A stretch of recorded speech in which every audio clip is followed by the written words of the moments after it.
article today, and what I'd like to talk about is the men who died with Anne Boleyn in 1536. This is the time of year where we all remember Anne and we all remember her bravery, but we tend to forget that there were 5 men that died with her and they were all equally innocent, and I think they deserve to be remembered. They died on the 17th of May, and I think 2 days before Anne. Let's take time to just come back and just think about them for a change, because they were, after all, equally innocent. Of those men, one was Francis Weston. He was the king's personal page, and he was a young man who enjoyed sport. He was very vibrant. Thomas Wyatt, in his poem, says that Francis Weston was liked by all who met him.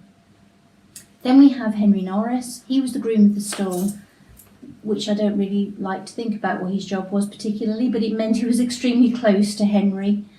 They were friends, very good friends, as you'd have to be if you were groom of the stall.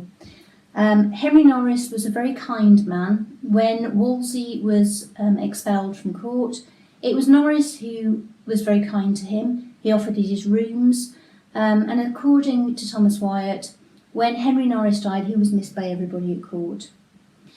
Then there's George Boleyn. He was Anne's beloved brother, and as you probably know, both Clare Cherry and I have published a book on his life. He was described by friends and enemies alike of being a very intelligent young man. George Boleyn was described by friends and enemies alike of a young man that was very intelligent. Cavendish, who was no friend of the Boleyns, explained him as having God-given grace and being blessed by nature. Of course, Cavendish also said he was a womanizer, but can't have everything in life. He was a highly intelligent young man. He was also a competent politician. He was part of the Reformation Parliament from its insurgency until he died. He was chosen by Henry VIII to argue the case for supremacy in front of Convocation, and that was a pretty big deal for a young man that at the time would be 25 years of age. On top of that, he was a diplomat. He went on various missions to France on behalf of the king, and he was also a renowned poet, and his poetry, according to various sources, was supposed to rival those of his friend Thomas Wyatt and also his cousin Henry, Lord Surrey. He was also appointed Lord Warden of the Cinque Ports and Governor of Dover Castle in June 1524, and that was a job he took very seriously. That sometimes brought him into conflict with Thomas Cromwell, but other than that, George was basically Thomas Cromwell's ally, especially in issues relating to religion. In fact, it was noted that George Boleyn was probably Cromwell's greatest and staunchest ally in the Privy Council, and when George died, Thomas lost that. It's interesting that not long after the Boleyns died, Thomas came crashing down with them.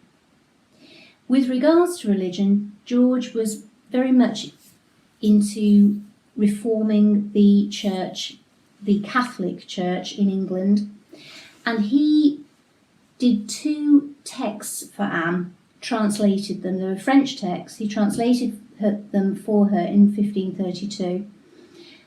And on the dedication of that, he describes himself as her most loving and friendly brother who sendeth his greetings. Now, that text is still in existence. It's beautiful. Even now it's beautiful, and it would have been beautiful when it was first done, and I would love to see that. But maybe one day I will, because that would be wonderful. None of the men beheaded in May 1536 deserved to die. We see them so much in works of fiction. Sometimes they're tormentors of Wolsey, sometimes they're cowards, smirking fools, etc., etc. Quite often they're just cruel and obnoxious. Occasionally they're rapists, occasionally they're murderers. But they weren't. There's no evidence whatsoever to say that any of the men were behaving like that during their lives. Norris and George Boleyn had enormous influence on the court. They weren't nobodies, they weren't collateral damage, and they deserved to be remembered as the men that they were. They were highly influential in the court. Save for Mark Smeaton, all of the men pleaded not guilty, and they were very brave in defending themselves in court. George Boleyn apparently defended himself with great honour and dignity, according to everybody that reports on his trial. He read out a note which said that Anne had told his wife that the king was impotent. Some people try to say that he was tricked into that. He wasn't. When you look at Chapuis, who was the one who told us about that in his reports, Chapuis says, "I must not admit that amongst other things charged against him as a crime was that his sister had told his wife that the king was impotent. This he was not openly charged with, but it was shown to him in writing with a warning not to repeat it. He immediately declared the matter in great contempt of Cromwell and some others, saying he would not at this point arouse any suspicion which might prejudice the king's issue." He wasn't tricked into saying that. He was very brave in court, no tears. When he was convicted and sentenced to death, the only thing that troubled him was the people that owed him money, and he owed money too, and he apparently read out a list of his creditors to the court, thereby telling everybody who he owed money to and who owed money to him, so that if the king tried to get money back that was owed to him, or if he tried to renege on debts that were due to be paid by George Boleyn, everybody would know about it. He was very brave. George also gave a long and eloquent speech after his condemnation when he was on scaffold. He primarily defended his religious rights. He asked forgiveness of everybody he may have offended. It was a long speech. And he died bravely, just as all of the other men did, on the 17th of May. So, I remember Anne. I know how brave she was. But it would be lovely that on the 17th of May, not only she's remembered, but all of those men as well. There's 5 men who died with her. They're not characters on a page. They deserve more than that, and they deserve respect. So it would be lovely if we could remember all of those men on this day, or 17th of May, just as Anne is remembered too. Thank you.